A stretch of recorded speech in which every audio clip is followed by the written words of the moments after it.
Okay, let's talk about our assignment, which is to analyze and also discuss the approach or possible solutions for the identified issue applied by the client's organizations in a procuring of constructions projects.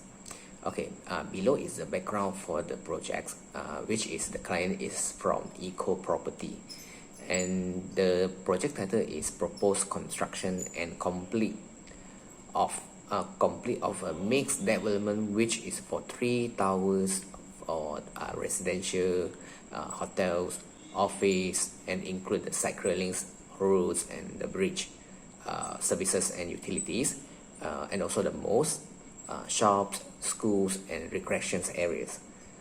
Under this budget for the contract sum is around 500 millions. So the contract period only for 3 years, and the actual completion of the year will be at 2023 years old. So this is the basics of the background. Okay, let's talk about the introduction. Normally we'll come out with the definitions. So what's the meaning of the procurement?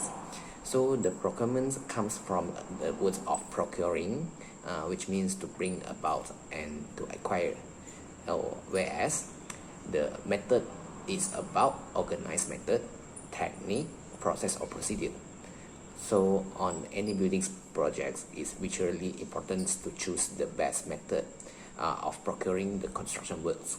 So the reason why is because it is important to select the best contractor, but the contract agreements and type of the contract must be relevant to the projects.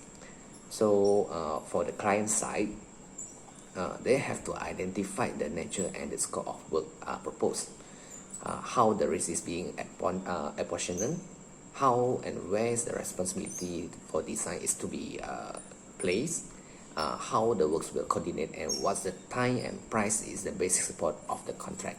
So this is a short definition for procurement. Okay, let's look at the procurement system.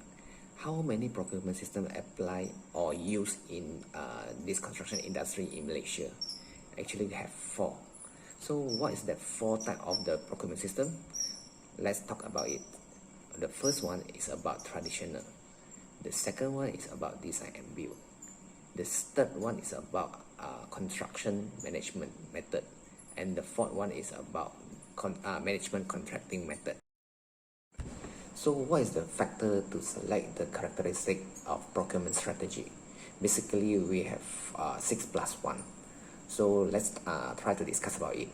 Okay, for the first one is about the future effect of fiscal, commercial, technical, political, social, and legal influence that affect the clients and their business. And the project teams over the life cycle of the project should be taken into account, especially for our country in Malaysia, because it's not so stable of the political, so it affects a lot. So the second one is about the expertise of a client. It is about the organization which they are familiarity with the procurement programs and the context in which it is works can impact the procurement approach to the implemented. And the third one is about the skill, sophistications, locations, uniqueness of the project should be taken into account, so to the time, expenses, and the risk would be impacted, especially for the mixed development like the project that we were going to discuss, which involve to the multi-type of the scope of the work. And the fourth one is about the client needs.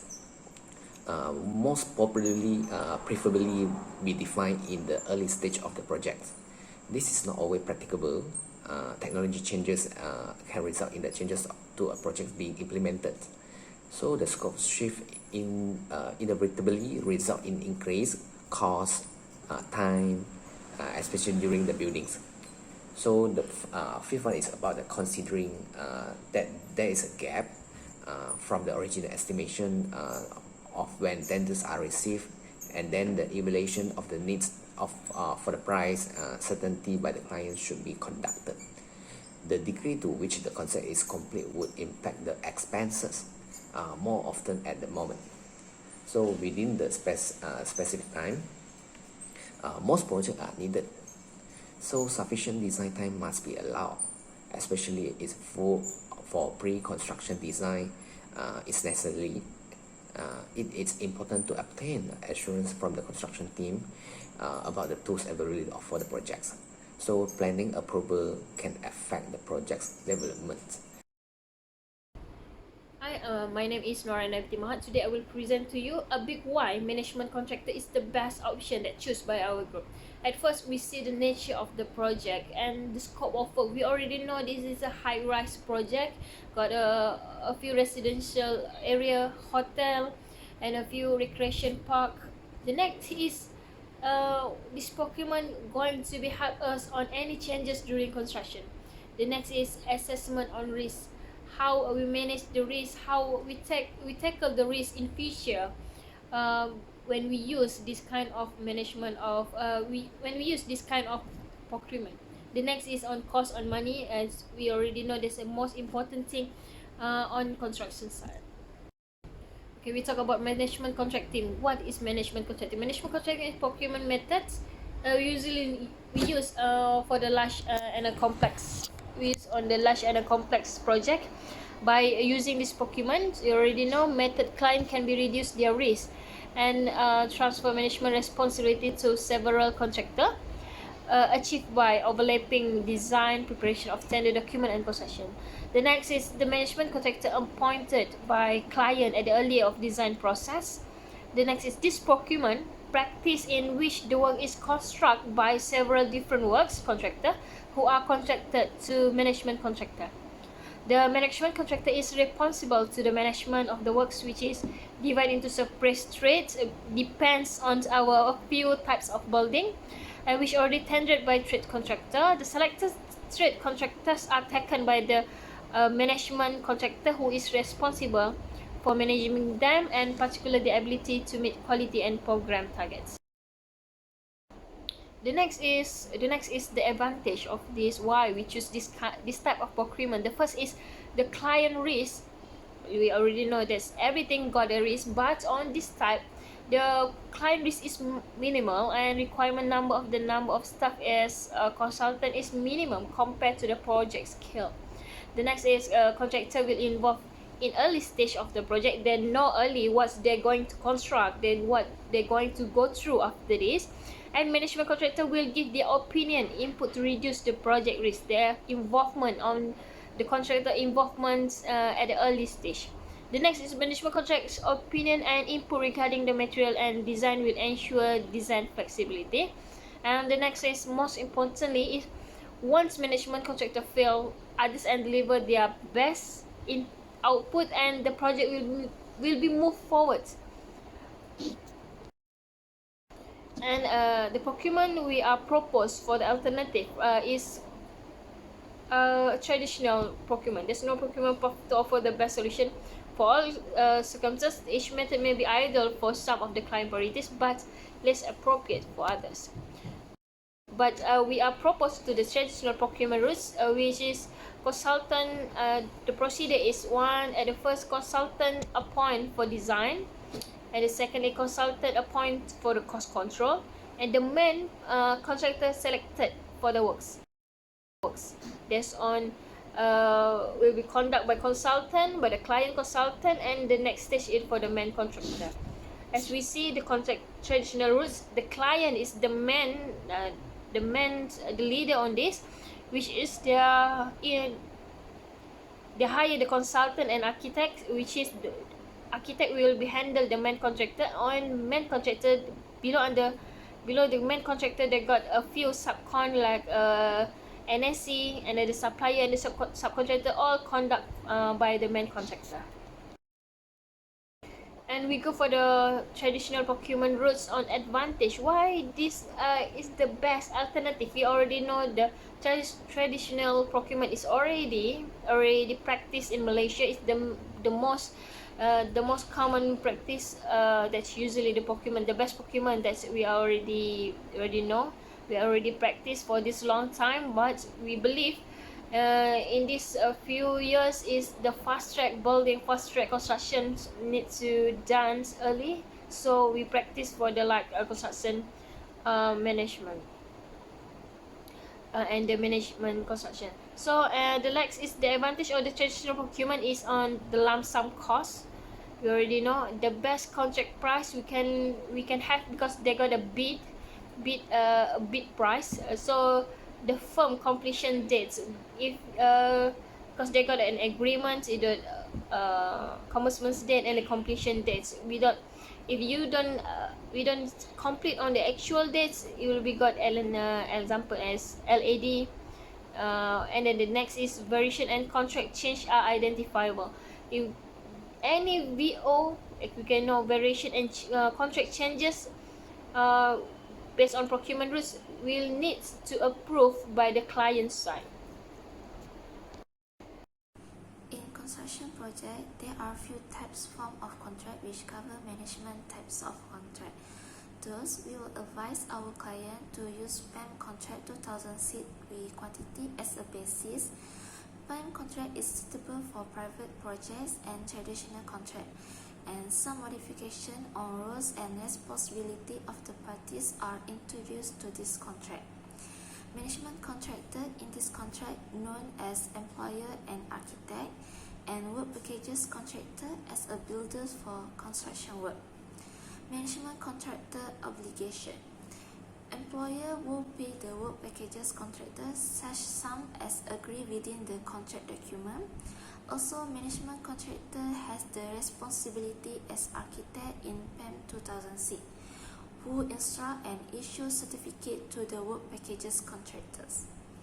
With an agreement with client, management contractor is that the one who helps the client manage and coordinate with consultant team and work packages contractor. Work packages contractor obligation. By refer to PAM 2006, work packages contractors have a dual obligation to carry out and to complete the works in compliance upon described in contract documents. Such work should be referred to drawing, specification, and bills of quantity to adopt the particular quality and types of material and goods. Some changes also has been made for employer consideration. In terms of quality, refer clause 6.1, standards of work, materials, goods, and workmanship state quality and standard of work materials, goods, and workmanship shall be following in the specification in contract. And any discrepancy, management contractor can instruct contractor to rectify or demolish such works. In terms of cost, Clause 11.6, the valuation rules. Contractor not able to claim without site measurement. Management contractor will not be paid to those undone work by the contractor of the work packages.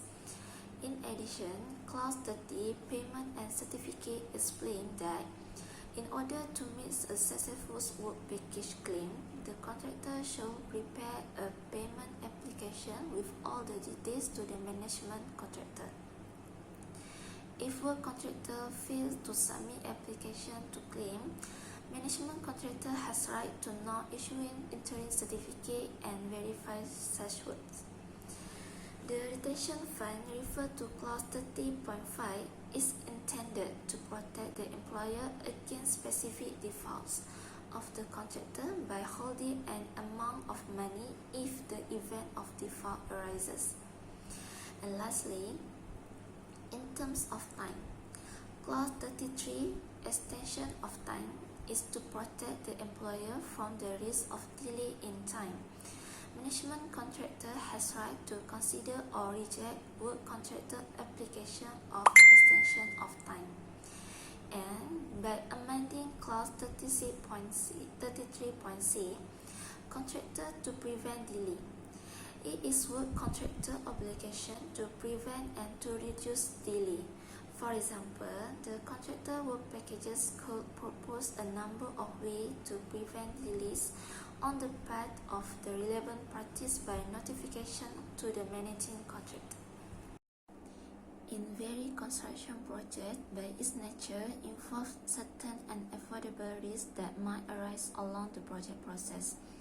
Risk is required to take into consideration, especially within the tendering procedure and contractual arrangement, because it is an element that depends on the client's circumstances also as on the character of the danger. Risk is defined because of the possible loss that client might encounter, in which the difference between what was anticipated and what actually happened on site. The risk that might arise for this procurement method used is, first, client risk, in which the client lack of knowledge or inexperience in misdevelopment building. It can cause an absence of clarity, misunderstanding, or disagreement concerning project objective. Second is site risk. Risks happen due to the delay and dispute of site possession. The project had difficulty of site planning due to control from various parties involved and the project layout discrepancy. Third, the design risk. The issue variation of the design due to the addition of the scope of work and also the need in actual site condition. And the fourth is the selection of an inappropriate contractor. Inexperienced contractor will have a poor project management and low project buildability, which means the contractor is unfamiliar and inexpertise of the complexity of building design. Next is construction and delivery risk. There is the delay in delivery materials, plant and equipment on site, insufficiency and inefficiency of labor on site, and also the work program schedule are too tight. And lastly, cost risk. The issue arises because of the clients want to know the overall cost at the beginning of project, and this type of procurement has price uncertainty because its flexibility of changes. So, to know the overall cost, client need to wait until the project has been completed. How to manage risk? The process of dealing with the risk falls into 3 stages. The first is identify the risk, the client priorities for a project, and second is analyze the risk in terms of likely frequency of occurrence, severity of impact, and the range of possible values in terms of minimum, maximum, and median for each of these aspects. Third is respond to the risk in terms of identify a contract strategy, provide an insight into the priorities of the clients and the major risks involved, and decide who is best placed to manage the risk. Response to the risk can be divided into 7 strategies. First, risk reduction. Require action to ensure if the event occurs, the impact will be reduced as much as possible. Second, risk transfer. Someone else to take the risk. It is achieved through appropriate wording in the clause of the contract. Third, risk sharing. Achieved through the mechanism of the construction contract. And fourth, risk retention. Taking the risk and remain constant. The decision is based upon sensible and carefully considered criteria. And 5, risk allocation. Allocated on a solid basis of responsibility and control to parties best able to manage it. Final allocation of the risk done through the contract documents. And lastly is risk monitoring. It can be audited, be measured, and it also provide a background of experience for a future project. To conclude, in our opinion, the best procurement method to be used for this project is management contracting. The reason is why because first, management contracting can give the contractor the full direct contractual links with all the works contractors and construction works. Second, it can shorten the time taken to complete the project because it enables some work contract to be tendered earlier than others and even before the design is completed. Third, it gives the good potential for the highest quality of delivery because it beneficial on complex and specialty project with many of work packages. And lastly, In tendering procedure and contractual management, the client need to take risk into consideration because loss is simply passed on to the client. So it is recommended that selection of suitable procurement method at the very start of the success of any construction project.